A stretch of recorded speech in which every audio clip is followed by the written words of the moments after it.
بسم اللہ الرحمن الرحیم۔ درس حدیث الفتح الربانی، حدیث نمبر 2۔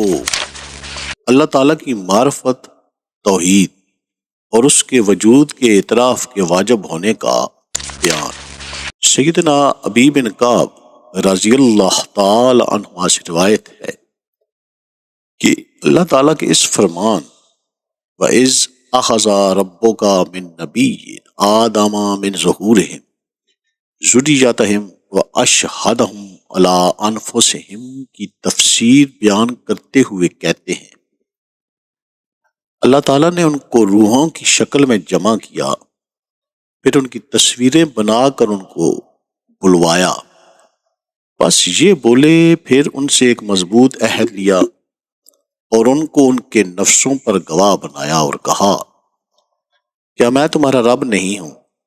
میں 7 آسمانوں اور 7 زمینوں کو تم پر گواہ بناتا ہوں، اور میں تمہارے باپ آدم علیہ السلام کو بھی تم پر گواہ بناتا ہوں، تاکہ تم قیامت والے دن یہ نہ کہہ دو کہ ہمیں تو اس چیز کا علم ہی نہیں تھا۔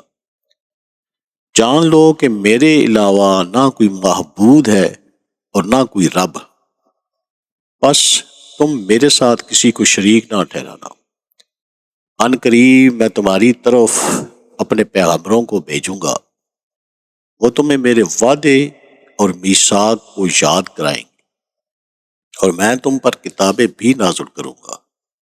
ان سب نے جواباً کہا، ہم یہ گواہی دیتے ہیں کہ تو ہی ہمارا رب اور معبود ہے، تیرے علاوہ ہمارا کوئی رب نہیں ہے۔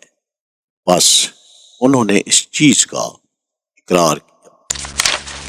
اللہ تعالیٰ ہمیں احادیث سے مبارکہ پر عمل کرنے اور اس پیغام کو ہر انسان تک پہنچانے کا ذریعہ بنائے، آمین۔